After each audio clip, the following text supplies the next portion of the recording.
welcome back to Life, Biz, and all that jazz. I'm your host, Jasmine Lisciotto, and today we're going to get straight into the episode. Someone once told me that once you start the journey of self discovery and self awareness, I'm talking about deep diving into your childhood programming, conditioning, behaviors, beliefs, values, to really decondition yourself, to allow yourself to align with what you really want in life and to create your own beliefs and your own values. Once you start this and open that door, there's no turning back. And at first, I didn't really understand it, but now I do. And that's exactly what I've been doing over the last 5 years or so.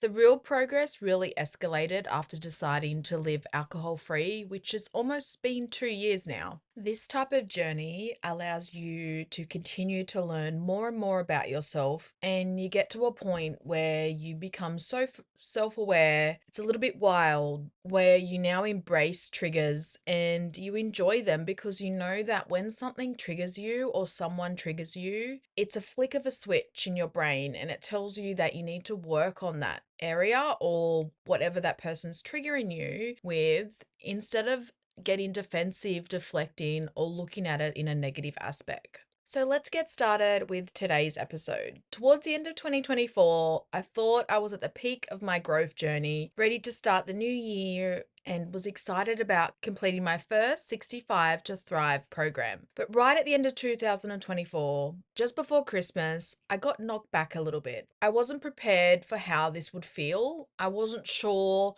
I would feel any different, but I needed to readjust and get back to it as nothing changed, because nothing did change. I'm still me, and that's all that matters. So at the end of 2024, after years of feeling misunderstood, I was diagnosed with ADHD. I could say finally, but I'm not going to dwell on that too much because I am where I am now, and that's all that matters. This diagnosis has been both validating and overwhelming, and it's made me reflect on my life regarding my struggles, my strengths, and what this really means for me moving forward. I hesitated to share this in an episode because I didn't want it to define me or change how people see me, but the truth is, ADHD has been part of my story all along. I believe in showing up authentically and sharing my journey to help others feel less alone. So I knew that I needed to share this. Sharing this also feels like the next step forward to owning my journey, and if it helps even one person feel seen or understood, then it's worth it. So pretty much for years, I suspected that something was different about the way my brain worked. And I've said this in earlier episodes when I didn't actually know that I had ADHD for sure. I brought it up countless times to psychologists, but it was always brushed off at high functioning anxiety and depression. And if you've listened to earlier episodes, you'll know that that's what I really based this podcast about so far, because that's what I've always been told that I had. Then I knew that I was never depressed all the time, and it was just on and off. And the anxiety, obviously, that was a different thing. I knew that I had an anxious mindset, but I really needed to learn ways to cope with that, and that's what I did. At times, I would really doubt myself, but deep down, I just knew that something wasn't adding up.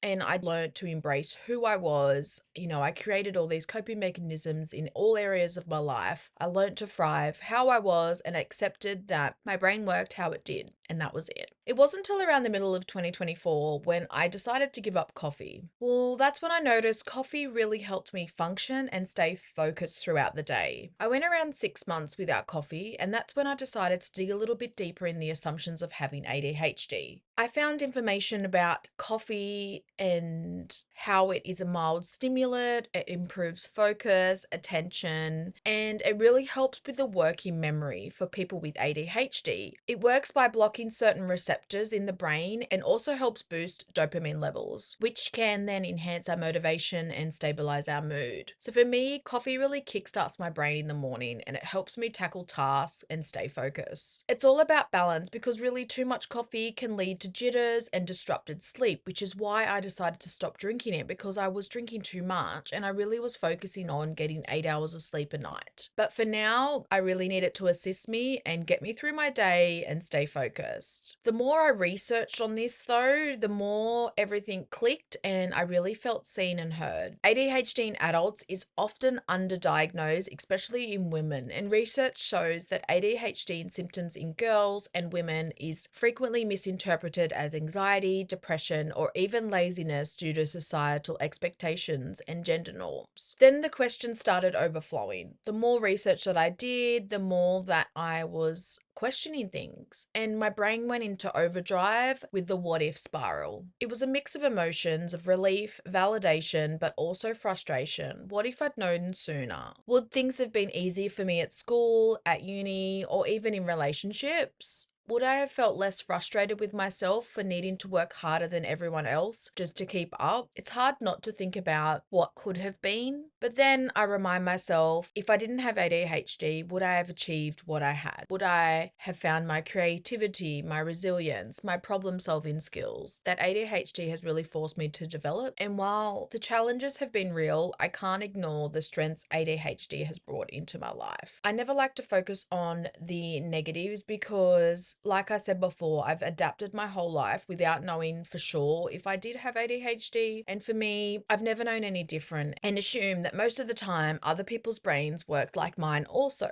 I learned to mask and adapt to situations depending on where I was and who I was around. I guess I learned that I had to give my full attention to someone when they're speaking, otherwise I'd zone out mid-conversation or I would think of something and I would interrupt. But it was quite hard for me not to interrupt because then I would worry that I would forget what I'm going to say and forget the whole conversation altogether. And my brain is always 10 steps ahead, and sometimes it's really exhausting, but it's also a blessing in high risk situations. I've learned that I need more time to rest after certain social situations and that implementing boundaries to protect my energy is how I perform my best. I know that the ADHD brain processes dopamine differently, which can also make it harder to focus, stay motivated, and regulate emotions. So that's other areas that I need to make sure that I focus on. Understanding more of this has actually made me develop different strategies and learn to manage it. I want to share a few tools and strategies that have helped me, and maybe they can help you too, whether you have ADHD or not. I did implement this structure before being diagnosed, but it looks like that I have pretty much made my whole structure around someone that is neurodivergent because I always identified as that with my anxiety and depression. But now this makes a lot more sense in the regards to ADHD brain and how other people with ADHD brain have structure.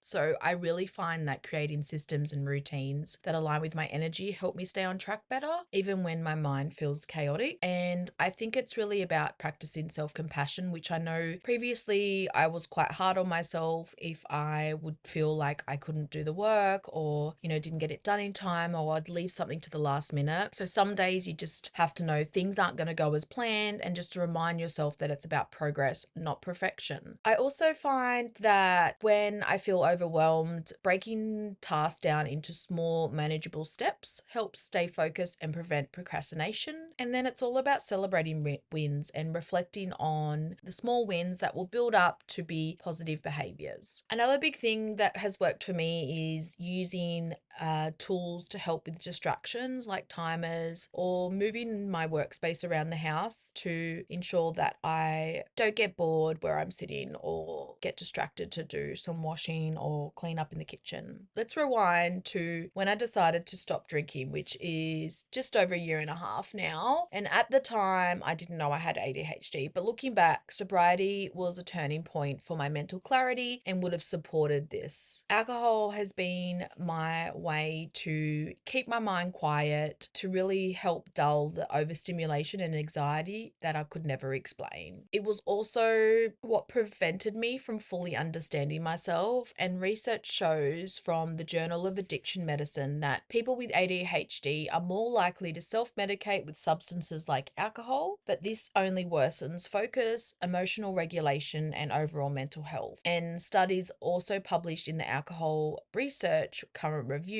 found that individuals with ADHD are more likely to experience challenges with alcohol misuse because of impulsivity, emotional emotional dysregulation and the desire to escape overwhelming thoughts that often come with the condition. It's not uncommon, but it's also not sustainable. So since I've been sober, I've really been able to reflect on a lot of my behaviors and just support myself and embrace the full picture of who I am. This is who I am. I love that about me. I love everything about my brain, even though sometimes it's hard to turn it off, but that's just it. And the decision to stop drinking wasn't because I hit rock bottom. It was because I realized that it wasn't helping me be the best person that I wanted to be. And if you've ever felt like alcohol is helping you deal with stress, overwhelm, or just feeling different, that I want you to know that you're not alone. You don't have to make a drastic decision overnight, but it's worth exploring cutting back or even cutting it out entirely. It might give you a little bit of space to really truly understand yourself. And sobriety, it isn't easy, but it's been one of the most rewarding things that I've ever done. It's really given me the mental clarity to accept who I am, to dive deeper into my ADHD diagnosis, and the ability to build a life that works for me. So if you're curious about how alcohol might be impacting your mental health, I encourage you to take small steps, whether it's about journaling your relationship with alcohol or trying to do like a week alcohol free and just having more mental clarity so you can think about your decision and look a little bit deeper into it. I don't want to define my ADHD diagnosis that it's changed who I am, but what it's taught me is that it hasn't. It hasn't changed who I am. It's simply given me better understanding of how I operate. I always had that thought in the back of my mind that it was there, but it's also taught me to stop comparing myself to neurotypicals even more because I know what I have is unique. It's common. There's so many people that have it as well. And instead of viewing it as a flaw, I want to see it as something that makes me creative, resilient, and adaptable. So to anyone that's listening that is on a similar journey, I just want you to know that you're not alone. Your brain is unique, and that's not a bad thing. It's about learning how to work with it, not against it. This diagnosis has been more rewarding and empowering to my journey of self-discovery, learning to accept myself, my quirks and all. And I've always known that I was a little bit of an odd person. That's just who I am. And my family and my best friends love me for that. The right people will always support you. I think it's really about focusing on your strengths and knowing that if you do have ADHD or any other mental disorder, there are so many studies that show that if you focus on the strengths and really develop tailored coping strategies, you can have a higher level of well-being and life satisfaction. There's so much around the creativity, problem solving, the hyper focus, that really aligning with your passions. If you find your passions, you'll be able to hyper focus and you'll be able to excel. This is why many successful entrepreneurs and creatives attribute part of their success to ADHD traits. So if you are struggling with similar feelings, just know that you're not alone and you're not broken, whether you've been diagnosed or you're just starting out to explore the possibilities. Your brain is unique, and that's not a bad thing. It's all about learning how to work with it, not against it. And that's a wrap for today's episode. I just want to thank you for listening. If you haven't subscribed, please subscribe now, or you can leave us a review if you resonated with this episode. And just remember, it's all about progress and not perfection. So until next week, have a great week.